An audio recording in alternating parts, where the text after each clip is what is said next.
Just like many people, I wear many hats, but my most important roles are child of God, mother, wife, daughter, sister, and mentor.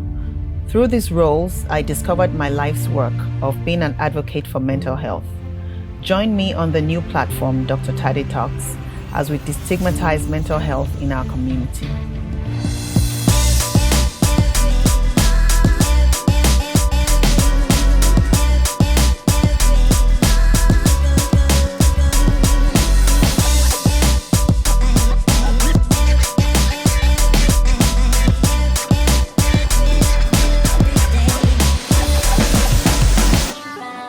Welcome everyone to the second episode of DR.TADE Talks. I am Dr. Tade, and today we are talking about mental health and mental illness.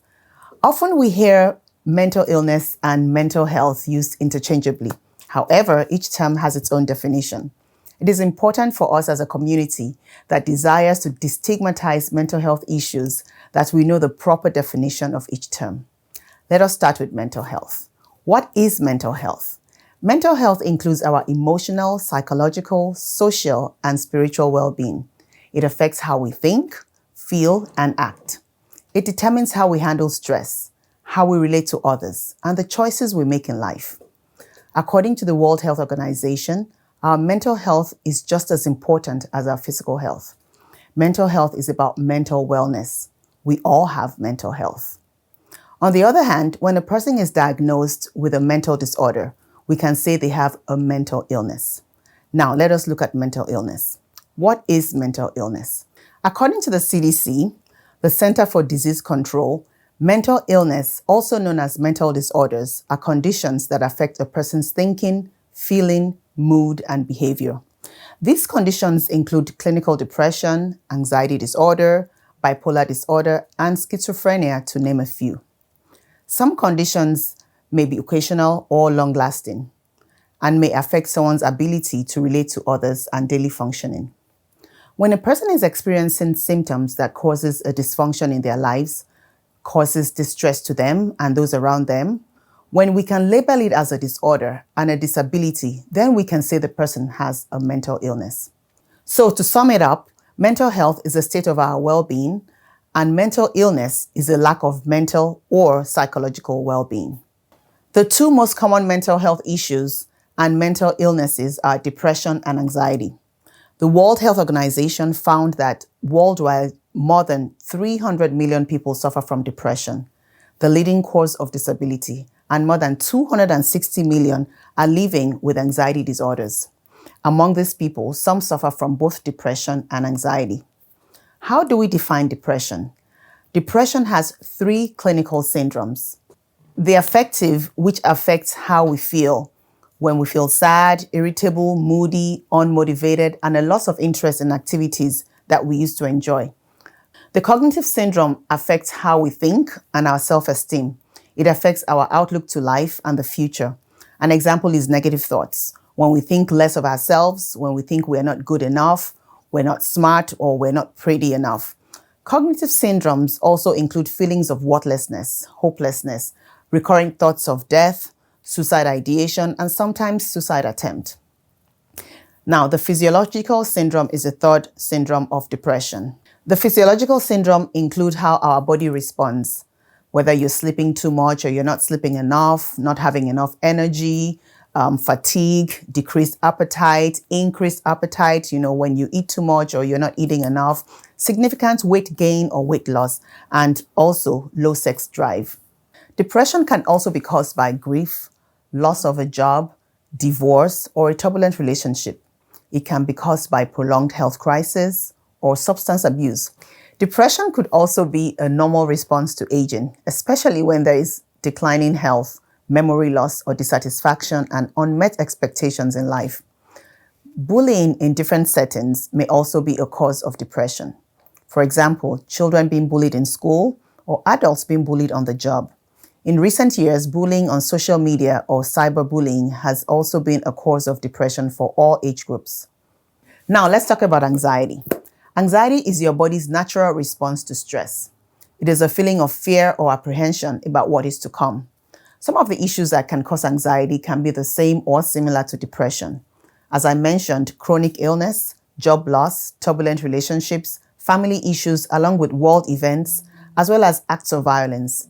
Children can also experience anxiety, such as on the first day of school. Teenagers can have anxiety during their college application process. Job interviews and public speaking are other causes of anxiety that may cause people to feel fearful and nervous. We have subjective feelings of failure or inadequacy, and this may also cause one to be depressed or anxious. For example, when you are dissatisfied with your status in life. These life issues and/or events can temporarily impact our overall mental well-being. Many of us have had mild depression or anxiety at one point in our lives. We may also experience these symptoms from time to time. It is normal for us to have down days or days we might feel our hearts racing from being anxious because of these life issues. What is not normal is when symptoms of depression or anxiety do not allow us to get out of bed, when it stops our normal daily routines, or it disturbs our family dynamics and other relationships. When depression and anxiety interferes with life and daily activities in a drastic way for an extended period, it may be a mental illness, and this may be a cue for you to seek help. When someone is showing severe symptoms of depression or anxiety, they are referred to a mental health professional. During these visits, they may undergo a series of tests, and if the results are clinically significant, they may receive a proper diagnosis of major depressive disorder or an anxiety disorder. When a patient is assessed by a mental health professional and receives a proper diagnosis, we can then say the patient has a diagnosed mental illness. Remember, mental illness must be diagnosed by a professional. We cannot just look at a person and judge them based on a bad day and conclude they have a mental disorder. So if you suspect someone close to you is struggling with their mental health, you can encourage them to seek professional help. As I mentioned, clinical depression and anxiety disorder are the two most common mental disorders, and other mental disorders include bipolar disorder, schizophrenia, postpartum stress disorder, commonly known as PTSD, obsessive compulsive disorder, also known as OCD, to mention a few. Mental health issues also impact children. Neurodevelopmental disorders are disorders that affect children in the developmental stages, such as autism, attention deficit hyperactive disorder, which is popularly known as ADHD, learning disorders, and intellectual disabilities. In future episodes, we will take a deeper look into each disorder. I hope today's show gave everyone a better understanding of mental health and mental illness.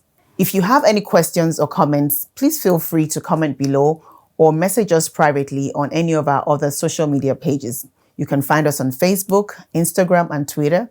Don't forget to subscribe to our channel, and please share with your community to help us create awareness on mental health issues within our larger community. Please keep in mind the DR.TADE Talks platform is not a substitute for professional advice, treatment, or diagnosis. Our platform is intended to bring awareness and to destigmatize mental health issues within our community. If you or someone you know are in need of mental health treatment, please see your mental health professional or your primary care physician. Remember, fear, shame, and anxiety are not who we are or who we were created to be. See you all next time, and thank you so much for watching.